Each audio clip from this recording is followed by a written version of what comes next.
Bonjour à tous, nous sommes le mardi 20 décembre et voici les titres.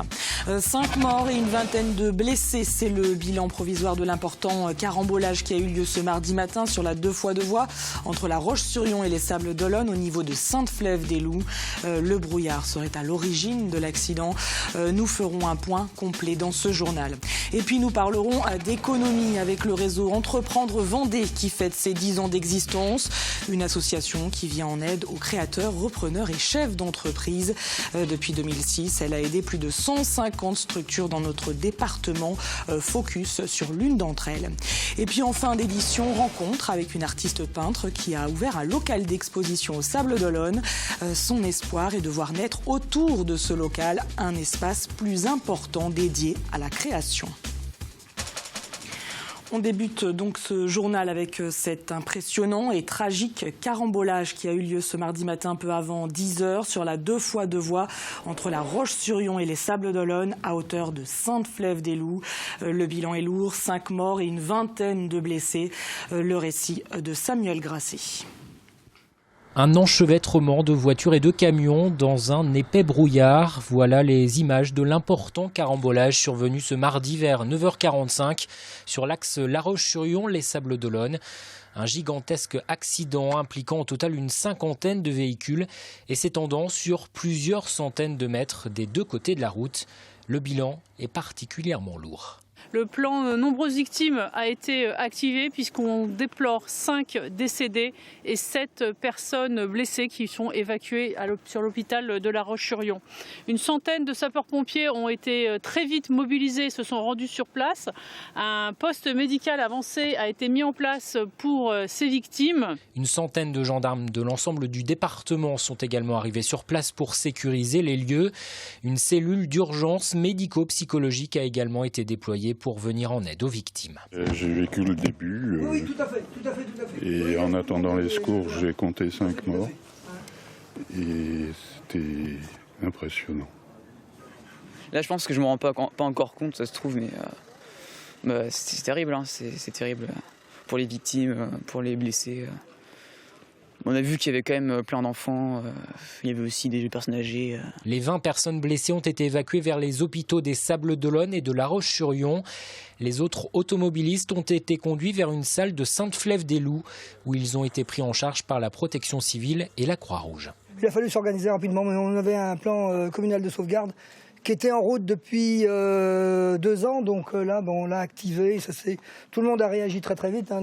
Le conseil municipal a répondu présent, les employés communaux, tout le monde a réagi très très vite. Les circonstances de cet accident restent pour le moment à éclaircir. La météo semble en cause. La vitesse de certains véhicules est également avancée par certains témoins.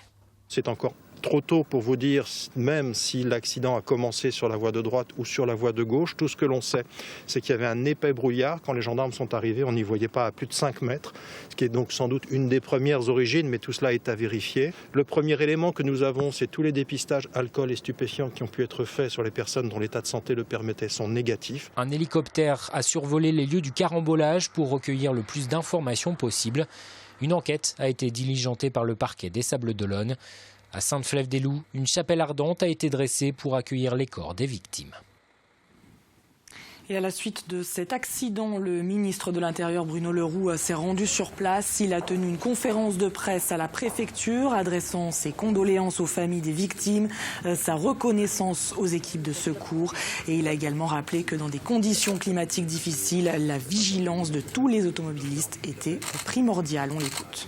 Les vitesses doivent être scrupuleusement respectées et surtout elles doivent être adaptées à chacune des situations dès qu'il y a une dégradation. Je pense à des phénomènes météo comme la neige bien entendu, le verglas ou le brouillard. Et puis il n'y aura aucune mansuétude sur l'alcool au volant. Et je demande là encore, et j'ai demandé que les contrôles puissent être, comme ils le sont dans ces périodes de fête, habituellement renforcés. Ce n'est pas parce que nous avons une mobilisation de nos services de sécurité sur de multiples activité aujourd'hui dans notre pays, qu'il faut s'attendre sur les routes à ce qu'il puisse y avoir le moindre relâchement ou la moindre mansuétude. Nous tiendrons en cette fin d'année absolument tous les bouts de la chaîne de la sécurité, parce que j'ai le sentiment que c'est aussi ce que nous devons aux familles, ce que nous devons à ceux qui veulent passer une fin d'année en toute amitié, fraternité, faire baisser le nombre d'accidents, c'est avoir des fêtes qui soient beaucoup plus gaies pour de nombreuses familles de notre pays.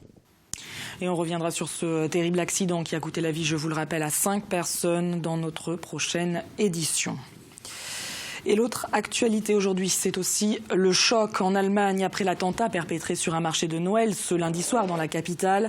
Un poids lourd a foncé intentionnellement dans la foule alors que la fête battait son plein. Le bilan provisoire fait état de 12 morts et d'une cinquantaine de blessés. Le conducteur, lui, a pris la fuite. Et cet attentat sur un marché de Noël relance la question sur la sécurité en ces fêtes de fin d'année, ici aussi en France. Le ministre de l'Intérieur, Bruno Le Roux, a d'ailleurs annoncé dans les heures qui ont suivi le drame un renforcement de la sécurité immédiate sur les marchés de Noël, même si, avant l'attaque de ce lundi soir, la sécurité était déjà assurée sur la plupart des marchés, y compris en Vendée, comme ce mardi matin, par exemple, à la Tranche-sur-Mer. C'est ce que nous explique Jacques Gauthier, premier adjoint au maire de la commune. Vous pouvez constater, l'enceinte du marché de Noël de la Tranche cette année est barriérée entièrement. Il y a des rondes de la police municipale qui vont passer, qui vont venir fouiller les sacs et tout ça. Tout ça pour suivre les instructions de la préfecture. Et ce qu'il faut dire, c'est que cette place est sécurisée pour interdire l'entrée des véhicules sur le site, c'est-à-dire qu'il y a des bornes à chaque extrémité de la place qui interdisent donc l'accès aux véhicules. Donc ils ne peuvent pas théoriquement venir bousculer le marché. Et puis, autre actualité dans notre département, cet incendie qui a ravagé les locaux d'un atelier de menuiserie lundi soir. 12 casernes ont été mobilisées et 70 pompiers déployés. 2500 mètres carrés sont partis en fumée. L'établissement était exploité par l'ADAPI Aria 85, l'association qui œuvre au service des personnes en situation de handicap. Les locaux permettaient à ces personnes d'être insérées professionnellement. C'est donc un coup dur pour l'association, même si heureusement aucune victime n'est à déplorer. Écoutez le directeur général de l'ADAPI Aria 85. Nous sommes sur un site qui a 3 activités. Une activité d'entreprise adaptée avec une activité menuiserie, qui est l'activité qui a été touchée par l'incendie. Et puis par ailleurs une activité d'ESAT avec un restaurant qui n'a pas été touché par l'incendie. Et puis des activités d'une unité d'insertion professionnelle avec des espaces verts, infographie et autres activités qui n'ont pas été aussi touchées par l'incendie en ces instants. Possiblement, puisque le parc machine de l'entreprise adaptée menuiserie n'a pas été touché, il n'est pas impossible que nous puissions remettre le parc machine en route au début d'année. Seul l'expert nous le dira. Après, pour les activités effectivement d'assemblage et de transformation, là, il va nous falloir effectivement trouver un plateau sur les zones d'activité à proximité de La Roche-sur-Yon pour pouvoir poursuivre cette activité en début d'année. Nous vous en parlions dans une précédente édition. L'INSEE a revu ses prévisions à la baisse pour 2016, mais table tout de même sur une croissance du produit intérieur brut de la France de 1,2%. Et parmi les acteurs de l'économie qui travaillent à cette croissance, il y a le réseau Entreprendre, une association nationale qui se décline au niveau départemental et qui vient en aide aux entrepreneurs. Sa devise, pour créer des emplois, créons des employeurs. En Vendée, l'association fête ses 10 ans d'existence cette année et donc nous sommes allés à la rencontre d'un entrepreneur qui a bénéficié de l'aide du réseau pour relancer une entreprise de Pouzauges. Reportage Pierre Dalicieux. Il a préparé la place. Cédric exerce depuis 20 ans dans le milieu de la véranda et aujourd'hui il a décidé de sauter le pas, être dirigeant de sa société. Une nouvelle vie qui vient tout juste de démarrer pour ce nouveau patron. Depuis le mois de septembre, donc c'est tout récent, c'est tout neuf, c'est un beau cadeau de Noël. Cédric a racheté cette société en gardant les 5 salariés. Comme il dit, c'est la mémoire vive de son entreprise. Mais son projet était aussi de grossir ses effectifs. Aujourd'hui, un poste a été créé, plus un autre très bientôt, grâce à Réseau Entreprendre Vendée et à un prêt d'honneur de 30 000 € qui lui a été attribué à condition de créer de l'emploi. Un prêt dont il aurait difficilement pu se passer pour embaucher. J'aurais pas pu recruter, clairement. Il faut acheter un véhicule, il faut acheter du matériel informatique, il faut acheter des bureaux, modifier les locaux. Clairement, si Réseau Entreprendre ne m'avait pas nommé lauréat et me permettait de bénéficier de ce prêt d'honneur, j'aurais pas recruté ou j'aurais pas pu équiper en tout cas. Donc c'est très important. Donc c'est très très important, ça fait partie de la viabilité du projet, clairement. Mais Réseau Entreprendre, ce n'est pas que des prêts, c'est aussi et surtout un réseau en Vendée, en France et dans beaucoup d'autres pays. Cédric ne se sent donc pas seul dans sa nouvelle aventure. Il est aujourd'hui entouré sur le département de plus de 200 chefs d'entreprise. On est sur une vraie dynamique, ouais. On se porte les uns les autres. Et c'est ce qui est aussi rassurant. On rencontre un chef d'entreprise qui est à la tête de 200 ou 250 personnes qui est confronté aux mêmes problématiques que nous et qui nous demande notre avis sur ces problématiques à lui. C'est extraordinaire. On n'a envie que d'une chose, c'est aller de l'avant. Pendant 2 ans, Cédric sera accompagné par un autre chef d'entreprise plus expérimenté que lui, avant peut-être à son tour d'accompagner plus tard de futurs entrepreneurs. Aider les parents à concilier une vie familiale et professionnelle, c'est l'une des missions de la Caisse d'allocation familiale, mais aussi de l'État et du Conseil départemental. Alors, pour coordonner tous ces services et optimiser ainsi les fonds publics, ces 3 instances ont signé conjointement un schéma départemental des services aux familles. Après avoir identifié les besoins des territoires, il s'agira notamment de proposer des solutions d'accueil pour la garde des enfants, mais aussi un soutien à la fonction parentale. Avec cette signature, les 3 instances espèrent soutenir efficacement les familles. C'est ce que nous explique la directrice de la CAF de Vendée. L'idée, par exemple, c'est de travailler sur, finalement, les enfants. La CAF travaille à destination sur les modes de garde des enfants de 0 à 3 ans.